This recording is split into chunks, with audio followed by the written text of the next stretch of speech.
Bonjour à tous et toutes. Tout d'abord déjà, merci aux 2630 personnes qui se sont abonnées.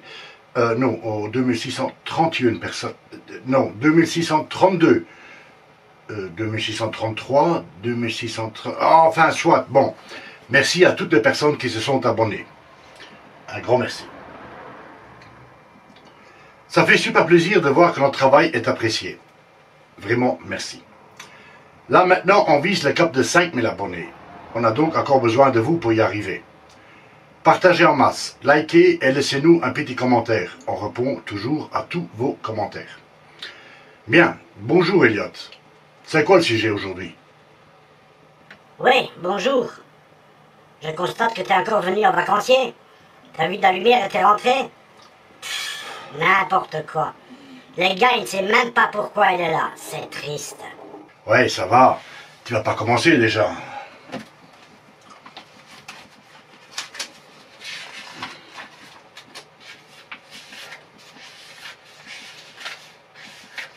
Là. Voilà. On va répondre à Nicolas le grand guide qui a des problèmes pour régler le plateau de son Alphavice U30. En fait, c'est pas la première fois que j'entends que des personnes ont du mal à régler leur imprimante 3D. Il est donc temps de faire un tuto complet sur le réglage des imprimantes 3D. Ouais. Ici, pour l'exemple, on va vous montrer le réglage sur l'Alphavice U30. Mais ces réglages sont identiques à presque toutes les imprimantes 3D. Peu importe la marque ou la taille du plateau. Exact. Toutes les imprimantes 3D qui n'ont pas de Level Touch se règlent de la même façon. Ce que j'appelle le Level Touch est un dispositif électronique qui vous aide pour le réglage du plateau. Donc, sans ce Level Touch, et pour toutes les imprimantes à structure en profilé d'aluminium, les réglages sont sensiblement les mêmes. En clair donc, cette vidéo pour aider tous les possesseurs d'imprimantes de ce style. En fin de vidéo, on abordera le cas le plus particulier, c'est-à-dire les imprimantes avec un Level Touch. Dans ce cas, le réglage du plateau est différent. Bon, on y va donc. Première chose à faire, avant toute autre chose, c'est de s'assurer qu'il n'y a pas de jeu dans la structure de votre imprimante. Logiquement, vous auriez déjà dû le faire lors du montage initial de votre imprimante, mais bon, pour ceux qui ne l'ont pas fait, on va reprendre à la base. En effet, régler son imprimante sans s'assurer de la rigidité de sa structure ne servira à rien. On commence donc par ça, si vous ne l'avez pas encore fait lors du montage de votre imprimante. Mais pour ceux qui l'avaient fait, reprenez depuis le départ, ça ne peut pas leur faire du tort. Donc, resserrez bien toutes les vis et boulons de votre structure. Même les éléments qui étaient prémontés quand vous l'avez reçu. Resserrez, oui, mais attention quand même, c'est de l'aluminium. Ne forcez donc pas, mettez les vis contre et serrez un peu sans exagérer. Exact. Une fois la structure resserrée, vérifiez le mouvement du chariot qui supporte la tête d'impression. Est-ce qu'il bouge librement, sans devoir forcer? N'y a-t-il pas de jeu dans le mouvement? Les courroies sont-elles tendues correctement? Le ou les moteurs de l'axe Z tournent-ils sans forcer? Voyons tout ça ensemble. Bien. La tête d'impression doit pouvoir glisser librement, sans accroc de droite à gauche et sans jeu excessif. Pour ça, il faut que le boulon excentrique à l'arrière soit réglé correctement. L'image ici n'est pas une pièce provenant d'une imprimante 3D, mais le principe est le même. L'image vous montre un axe excentrique sur lequel on voit beaucoup mieux. Sur l'imprimante 3D, ce boulon est relié à un galet en caoutchouc qui est en contact avec la structure en aluminium et qui lui permet de se mouvoir le long de cette structure en aluminium. Plus on serre ce boulon excentrique, plus la roue va se rapprocher du montant. Et si on serre de trop, il va même forcer contre le montant, ce qui n'est pas le but bien sûr. Le mouvement doit rester fluide sans forcer. Si la tête d'impression a du jeu, agissez donc sur ce boulon excentrique. Bien, passons au point suivant. En second lieu, vérifiez que la courroie est suffisamment tendue, mais encore une fois, sans excès. Pour ce faire, les imprimantes disposent d'une petite pièce permettant de tendre votre courroie. Comme ici, cette pièce sur cet Alphavice U30 Pro. Là, rien de difficile. Desserrez les vis, tirez la pièce vers l'extérieur et rebloquez les vis. Comme j'ai déjà dit plusieurs fois, le mouvement doit être fluide, sans accroc et sans devoir forcer, mais également sans jeu. Ok, ensuite? On va vérifier également que l'axe ou les axes pour les imprimantes qui disposent de 2 moteurs sont correctement réglés. En fait, il ne s'agit pas vraiment d'un réglage, mais il faut s'assurer de 2 choses qu'on va pouvoir voir maintenant. Bien, j'explique en parlant d'une imprimante disposant d'un seul moteur pour l'axe Z. Si la vôtre est équipée de 2 moteurs, il faut refaire la même manipulation sur les 2 moteurs. Tout d'abord, déjà, desserrez le coupleur qui lie la vis sans fin au moteur et resserrez-la en laissant quelques millimètres entre la vis sans fin et la tête du moteur. Second point à vérifier, tournez à la main la vis sans fin pour voir si elle tourne sans accroche. Bien sûr, étant donné qu'elle est couplée au moteur, vous aurez une petite résistance, c'est normal. Vérifiez surtout qu'elle n'est pas pliée et qu'elle ne touche à aucun moment la structure de l'imprimante. Et pour les imprimantes disposant de 2 moteurs pour l'axe Z, vérifiez qu'aucun des 2 moteurs ne doit forcer pour se mouvoir. Ce qui peut arriver si le montant horizontal qui est mu par ce moteur n'est pas bien de niveau. Si un côté est trop haut ou trop bas par rapport à l'autre côté. Donc, un point à vérifier. Bien, on a vérifié les axes X et Z. Reste plus qu'à vérifier l'axe Y. Juste pour information, quand on parle de l'axe X, Y et Z, on parle de X pour le mouvement de droite à gauche, de Y pour le mouvement d'avant en arrière et de Z pour le mouvement en hauteur. Dis, tu prends les gens pour des idiots? Non, pas du tout, mais si dans le tas, il y en a un ou deux qui ont ton niveau d'intelligence, on ne sait jamais. Qu'est-ce qu'il a mon niveau d'intelligence? Oh, rien. Disons qu'il doit se situer quelque part entre l'intelligence d'un artichaut trop cuit et celui d'un homme de Cro-Magnon. Merci, ça fait plaisir de constater que tu as une si haute estime de moi. De rien. Dans la vie, il faut être conscient de ses limites. Ok, ceci étant dit, on en revient à notre axe Y. Ces derniers disposent également de boulons excentriques. Ils sont situés sous le plateau et, comme expliqué précédemment, en agissant sur ceux-ci, on peut donc régler le plateau de manière à ce qu'il n'y ait pas de jeu dans ce dernier. Et on règle également la tension de la courroie. Ni trop tendue, ni trop peu. Et comment on sait quand elle est correctement tendue? Disons que si, en tirant sur cette courroie, on a un jeu de plus de quelques millimètres, elle n'est pas assez tendue. Et s'il n'y a pas de jeu du tout, ou juste l'épaisseur d'un cheveu, c'est qu'elle est trop tendue. Ah, ok. Et pour finir, on en vient au réglage du plateau en lui-même. Sous le plateau, il y a 4 molettes qui servent au réglage du plateau. Si ces molettes sont tout petites, je vous conseille d'en imprimer des plus grandes pour votre facilité. Et tant que vous y êtes, imprimez un modèle sur lequel il y a au moins une flèche vous indiquant dans quel sens il faut tourner la molette pour monter ou descendre le plateau. Ah oui. On doit imprimer des molettes plus grandes pour régler le plateau qui, sans ce réglage, ne peut pas imprimer correctement. C'est pas ce qui est précisément le cas si on veut le régler, ce plateau. Il n'y a pas quelque chose qui te semble bizarre dans cette histoire? En fait, non. Pour le premier réglage de ce plateau, on va servir de molettes fournies d'origine, qu'elles soient petites ou grandes. Mais pour la suite, et une fois que notre plateau aura été correctement réglé, on imprimera ces fameuses molettes plus grandes. On en revient donc au premier réglage de ce plateau. Si vous regardez en dessous du plateau, vous allez voir que ces 4 molettes agissent sur la hauteur de chaque coin du plateau. Donc en fait, les 4 molettes vous permettent de rapprocher ou d'éloigner le plateau de la tête d'impression. Mais en les réglant correctement, ils font aussi en sorte que le plateau soit partout de niveau par rapport à la tête. 4 ressorts poussent le plateau vers le haut. En vissant ou dévissant les molettes, on comprime plus ou moins ces ressorts et le plateau descend plus ou moins dans le coin réglé. En somme, ils agissent sur la planité du plateau. Exact. Le plus important lors de l'impression 3D est la première couche. 4 cas peuvent se présenter. En premier lieu, le plateau est complètement déréglé. Il y a peut-être un coin plus haut que les autres. En somme, le plateau ne disons pas de niveau par rapport à la tête. Ce qui va se passer dans ce cas-là, c'est que la première couche va accrocher par endroits, ne pas s'accrocher à d'autres endroits, etc. Pas bon donc. Eh non. Non, pas bon. Si la première couche ne tient pas parfaitement partout sur le plateau, il y a peu de chances que la couche suivante adhère correctement. Seconde possibilité. Le plateau est bien de niveau, mais il est trop bas par rapport à la tête. Vous aurez donc une impression qui va se faire dans le vide. Toujours pas bon. Non, toujours pas bon. Troisième possibilité. Le plateau est de niveau, mais réglé trop haut par rapport à la tête. Et dans ce cas, votre première couche va au mieux être écrasée sur le plateau. Au pire, la tête va creuser votre bultac si vous en disposez d'un. De toute façon, ça ne vous donnera pas une bonne impression. Et pour ceux qui ont une plaque de verre, la tête va s'écraser sur cette plaque de verre et se boucher puisque le filament n'aura pas la place pour sortir correctement de la buse. Et vous risquez même d'abîmer la buse. Ouais. En effet, reste donc la quatrième possibilité. Votre plateau est de niveau et à la bonne hauteur par rapport à la buse. Donc, tout va bien.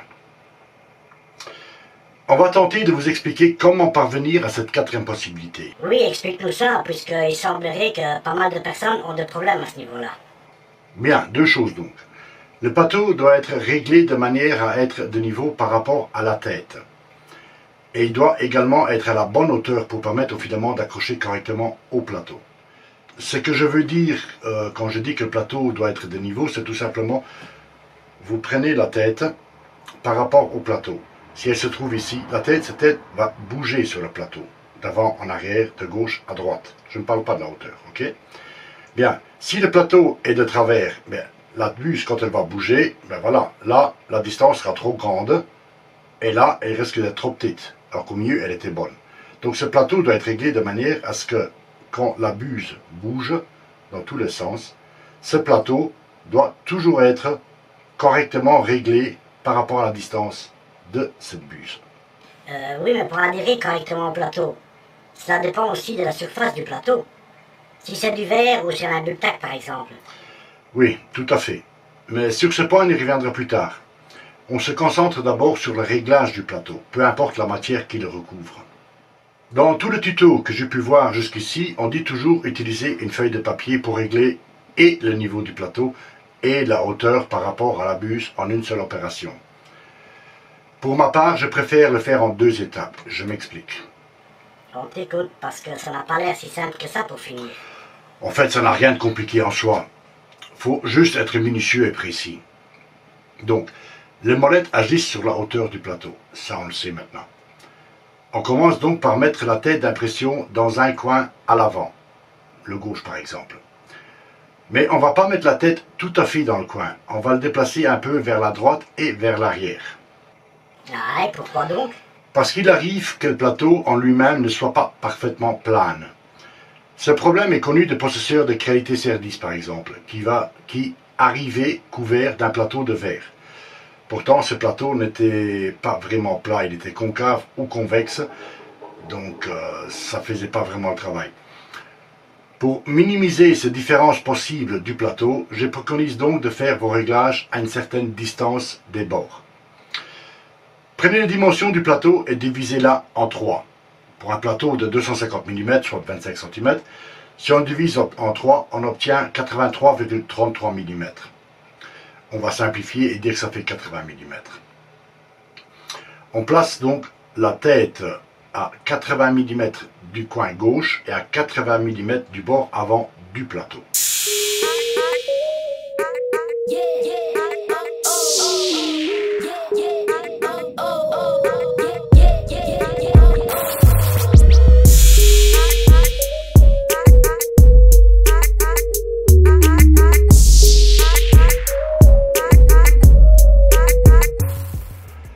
Puis on serre ou on desserre la molette en dessous de ce point pour que le plateau effleure vraiment la tête d'impression. En fait, pour qu'elle effleure la buse d'impression.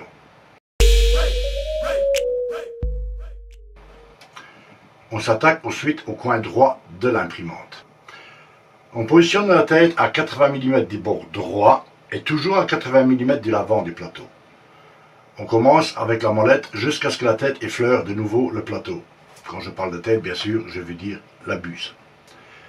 Puis on règle à l'arrière du plateau. On se positionne donc à 80 mm de la gauche et à 80 mm de l'arrière, cette fois, du plateau.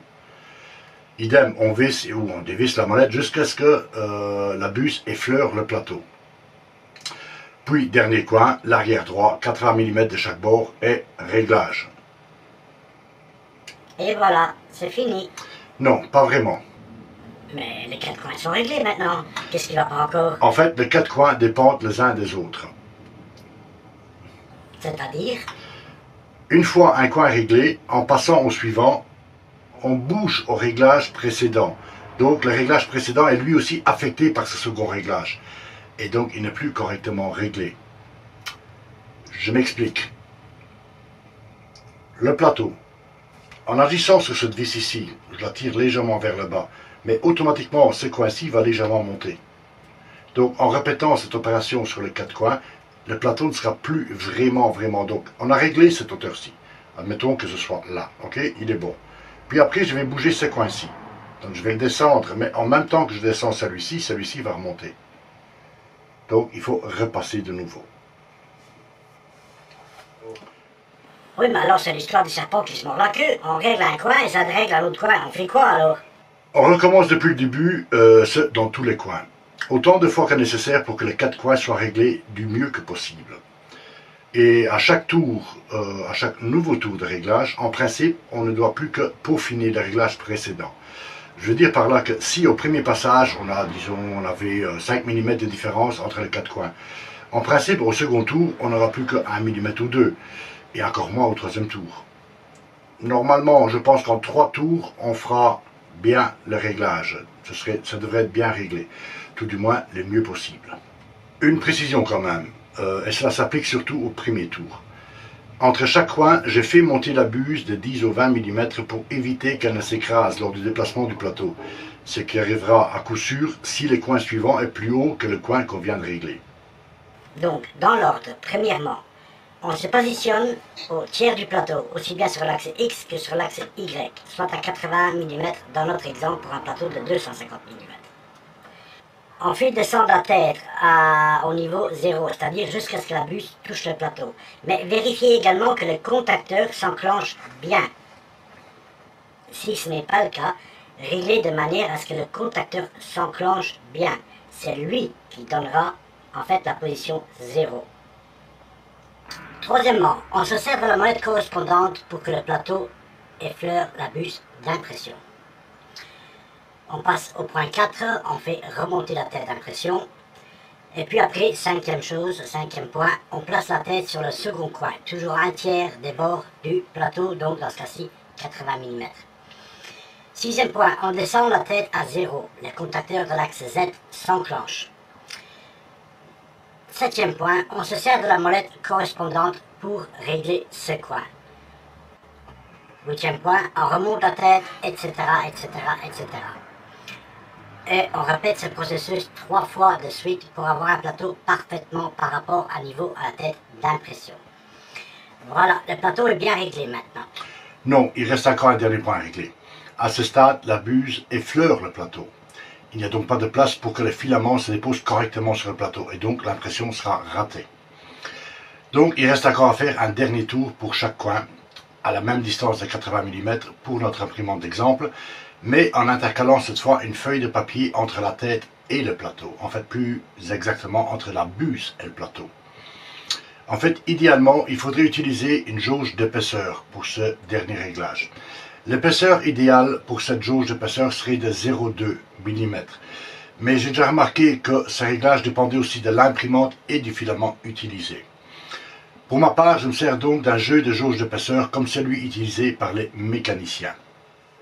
Sur la plupart des imprimantes et après un premier test, je sais que pour telle ou telle imprimante, je règle cet espace à 0,10 mm et sur telle et telle autre imprimante, je règle à 0,20 mm. Dans le cas où le plateau est vraiment fortement convexe ou concave, ce réglage sera quasiment impossible à faire correctement. Et dans ce cas, je vous conseille d'acheter une vitre dans un magasin de bricolage qui vont pouvoir vous la découper aux mesures exactes pour 3 fois rien. Et vu que tu dis que cette distance entre la tête d'impression et le plateau peut varier d'une imprimante à l'autre, on fait comment pour savoir quelle épaisseur réellement utiliser? Je vous conseille de débuter à 0,10 mm et de faire un petit test. Si la première couche ne s'écrase pas sur le plateau, si elle tient bien, c'est que c'est bon. Sinon, refaites ce réglage avec une épaisseur de 0,20 mm. Et puis après, revérifiez donc. Au cas où vous ne trouveriez pas ces jauges d'épaisseur, essayez avec une feuille de papier ordinaire de 80 grammes par mètre carré. Une fois le papier coincé entre la buse et le plateau, vous devez savoir l'enlever sans que le papier ne se déchire. Mais il doit quand même, disons, gripper un peu sur la buse. Vous devez bien sentir une petite résistance quand vous tentez de bouger cette feuille de papier. Puis, après un test, vous verrez s'il ne faut pas augmenter cet espace en utilisant un papier plus épais ou même 2 feuilles de papier superposées. Et là, je vais me faire incendier par tous les utilisateurs d'imprimantes 3D. Ah, et pourquoi donc? Parce que sur tout le tuto, on nous parle de cette épaisseur d'une feuille de papier. Point.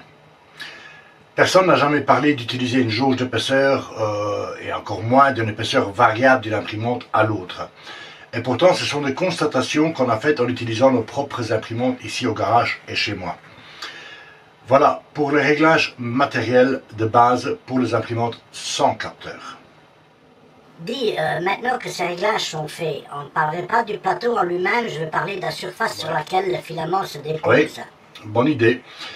Bien, il y a beaucoup de choses à dire sur ce sujet. Il suffit de voir combien de tutos existent sur ce sujet. Ce que je vais vous dire ici n'engage que moi, bien sûr, et est issu de ma propre expérience avec des imprimantes 3D. Mais bon, nos imprimantes tournent quasiment tous les jours, même quelquefois la nuit, et je crois que mon expérience pourra vous aider pour vous guider. Comme il se la pète!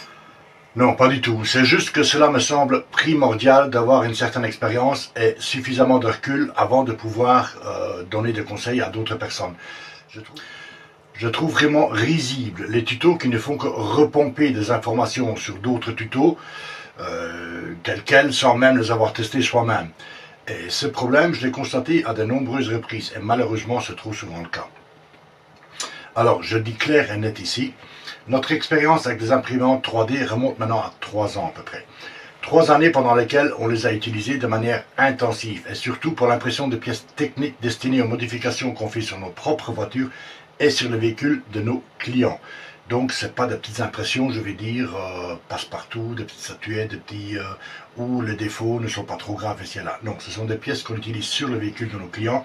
Et croyez-moi, nos clients sont comme assez regardants. Ils ne vont pas payer pour quelque chose qui ne leur convient pas réellement. Bien sûr, avant d'en arriver là, on a eu plus ou moins le même problème que vous. On a eu notre propre lot de problèmes et on a dû, comme vous, chercher pour comprendre où se situait le problème.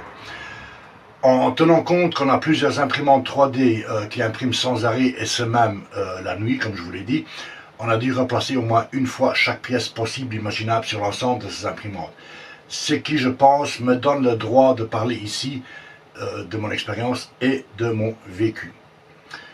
Je prends pour exemple cette histoire de servir d'une feuille de papier pour régler la hauteur de la buse d'impression. Tout le monde parle dans ce tuto de cette feuille de papier. Mais si on y réfléchit bien, si on réfléchit un peu, toutes les feuilles de papier n'ont pas la même épaisseur. Prenez une feuille de papier de 60 grammes par mètre carré et une autre de 80 grammes par mètre carré. Leurs épaisseurs sont différentes. J'ai fait le test avec 2 sortes de papier donnés pour du 80 grammes par mètre carré toutes les deux. L'une est en papier recyclé, l'autre pas. La première a une épaisseur de 0,09 mm et la seconde de 0,1 mm. Donc un centième de millimètre de différence. 0,01. C'est pas grand chose, mais c'est une différence. Différence qui est mesurable et qui va influencer sur le résultat final. Et encore, j'ai pris 2 feuilles de papier qui ont le même grammage. La différence serait encore plus grande si on prenait 2 feuilles de grammage différents. Un autre point aussi, le papier est fragile et si votre tête descend trop bas, elle écrasera le papier, ce qui fera varier son épaisseur. Un autre exemple est le réglage de la hauteur de la buse d'impression quand on dispose d'un capteur ou palpeur. Nulle part je n'ai trouvé une explication correcte pour le réglage de ces imprimantes. Nulle part. On a dû réfléchir et trouver par nous-mêmes. Ah, et on fait quoi pour les imprimantes avec ce fameux capteur? Le réglage de base reste le même. On met le plateau de niveau par rapport à la buse, en le réglant toujours de manière à ce que la buse effleure le plateau. On se rapporte donc aux explications précédentes. Le problème se situe au niveau du capteur. Il faut déjà comprendre à quoi il sert. Ben, il sert à détecter la distance entre le plateau et la tête d'impression, non? En fait, non. Ce capteur va détecter la distance entre le capteur et le plateau. Mais cela ne nous dit pas si la buse d'impression est à la bonne hauteur par rapport au capteur. Il suffit de changer de buse, qu'elle soit vissée un peu plus ou un peu moins dans la tête d'impression pour que votre capteur fausse le réglage final. Ce capteur sert surtout pour que, de manière logicielle, le plateau se règle de manière optimale, mais toujours par rapport à ce capteur. En clair, les petits défauts de réglage de plateau sont corrigés par le logiciel, qui tient compte des petites irrégularités et qui les compense donc. Mais si la buse est mal réglée par rapport à ce capteur, vous pourrez faire tout le réglage possible avec les molettes, le capteur remettra toujours la distance programmée entre le capteur et le plateau. J'ai bien dit entre le capteur et le plateau, et non pas entre la buse et le plateau, alors que c'est cette dernière distance qui est importante. Donc il sert plus à nous emmerder qu'autre chose, quoi. Non, pas du tout. Et il nous aide et facilite le petit réglage une fois le premier réglage correctement fait. Et pour y arriver, je disais donc qu'il fallait mettre le plateau de niveau comme vu précédemment. À ce stade, on monte l'axe Z de quelques dixièmes de millimètre de façon à insérer notre jauge d'épaisseur entre la buse d'impression et le plateau. On redescend la tête d'impression tout doucement, par dixièmes de millimètre à la fois pour que la buse effleure notre jauge d'épaisseur. Et on en vient au point le plus difficile, le réglage du détecteur par rapport à la buse d'impression. Et c'est là que le Romain a son poignet. Non, quand même pas. Ce n'est pas si compliqué que cela. Mais il faut y aller tout en douceur. Tous les détecteurs, quels qu'ils soient, disposent soit d'un réglage par vis sur le capteur en lui-même, soit on agit sur leur système de fixation, donc le système de fixation du détecteur, pour que la petite diode qui signale que le capteur détecte le plateau s'allume dans cette position. Tu peux allumer ton décodeur s'il te plaît? Parce que là, c'est moi qui vais attraper des poils blancs. Toi, c'est déjà fait. Ok, donc notre jauge d'épaisseur se trouve entre la buse et le plateau. En principe donc, la distance entre la buse et le plateau devrait être la bonne. Il faut maintenant régler la distance entre le capteur et le plateau, pour que ce capteur se déclenche exactement quand il se trouve à cette distance de notre buse et le plateau.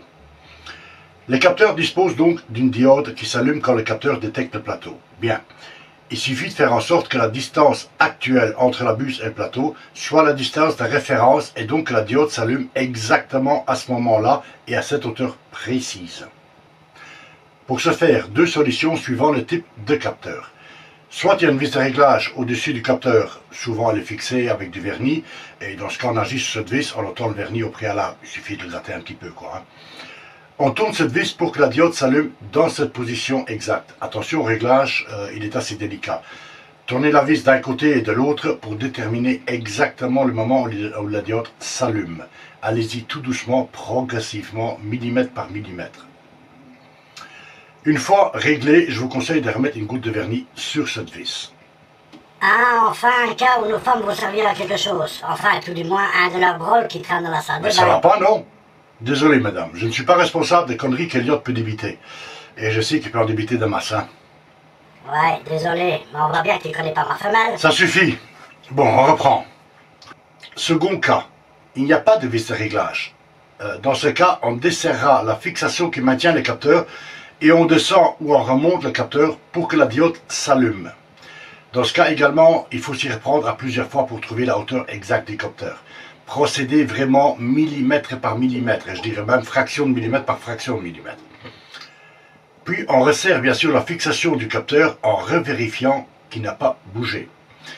Ne desserrez pas la fixation du capteur trop fort. Il faut juste que vous puissiez bouger le capteur de haut en bas. Il faut même, je veux dire, que ce soit légèrement dur, légèrement un petit peu, il faut légèrement forcer un peu dessus quoi. Hein.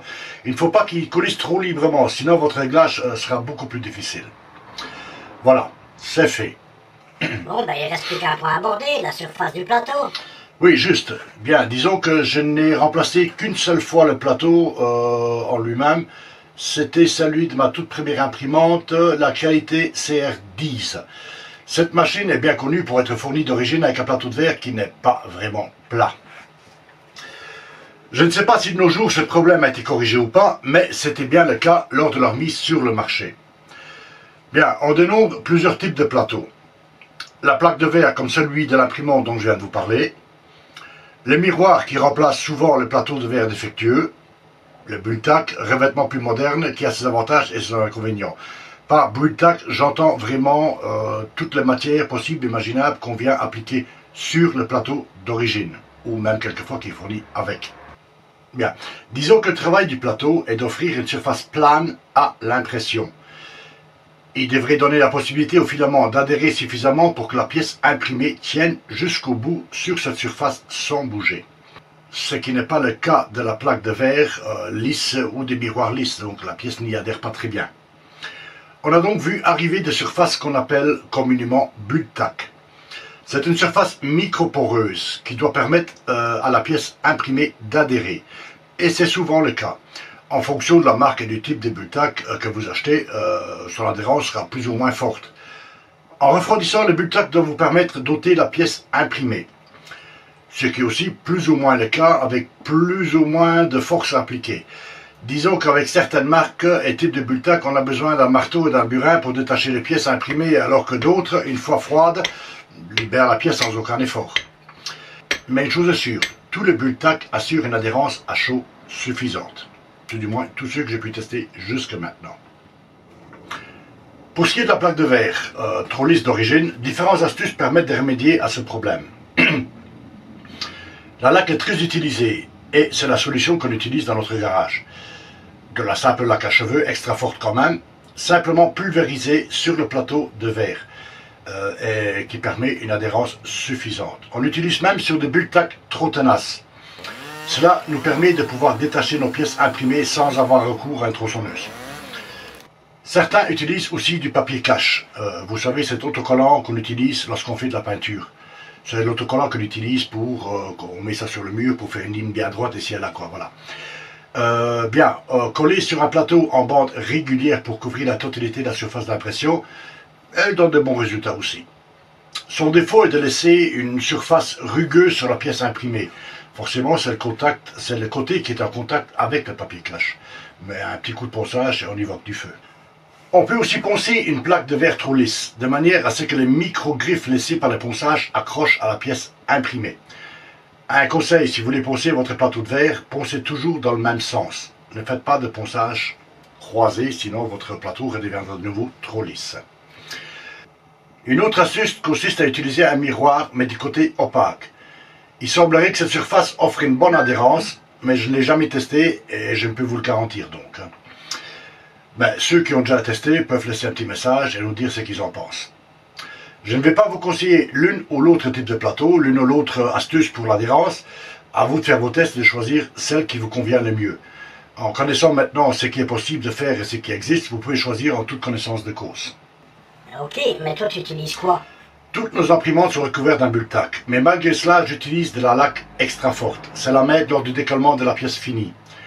N'oubliez pas aussi de nettoyer régulièrement la surface du plateau avec de l'eau chaude et du simple liquide de vaisselle. Rincez bien pour ôter le produit de nettoyage, votre impression n'appréciera pas s'il reste du liquide de vaisselle. Pour ma part, je déconseille le nettoyage du plateau avec des produits tels que White Spirit ou acétone. Certains bulle-tac n'apprécient pas du tout. Voilà. Si vous suivez ce tuto à la lettre, vous devriez pouvoir régler votre machine correctement. Le cas échéant, ce que je ne souhaite bien sûr pas, vous pouvez nous laisser un message à l'adresse email qui apparaîtra à la fin de cette vidéo ou nous laisser un commentaire ici même en expliquant un petit peu votre problème plus précisément. On tâchera d'y répondre. Bien, on abordera une prochaine fois un autre problème qui revient souvent. Que faire avec une imprimante 3D et surtout comment le faire? En clair, comment dessiner ses propres pièces et quel programme utiliser? Oui, on va plancher là-dessus pour une prochaine vidéo. En attendant, je vous remercie encore une fois pour votre fidélité, pour le nombre d'abonnés qui ne cesse d'augmenter, pour vos commentaires et pour vos pouces bleus. Allez, à la prochaine. Oui, mais en réfléchissant bien, ils peuvent bien faire ça. Nous, on passe des heures à écrire le texte de nos vidéos, à les filmer, à les monter, etc., etc. Et eux, qu'est-ce qu'ils font? Ils sont assis, les pieds sur la table, en sirotant un petit verre en nous regardant. Non, mais si nous, on travaille autant, c'est pour eux, non? Alors, bande de fainéants, bougez-vous, partagez un maximum, laissez des commentaires et des pouces bleus en masse. Mais ça va pas, non? T'es pas bien de parler ainsi de des gens qui nous font le plaisir de regarder nos vidéos. Excuse-toi tout de suite. Pas question.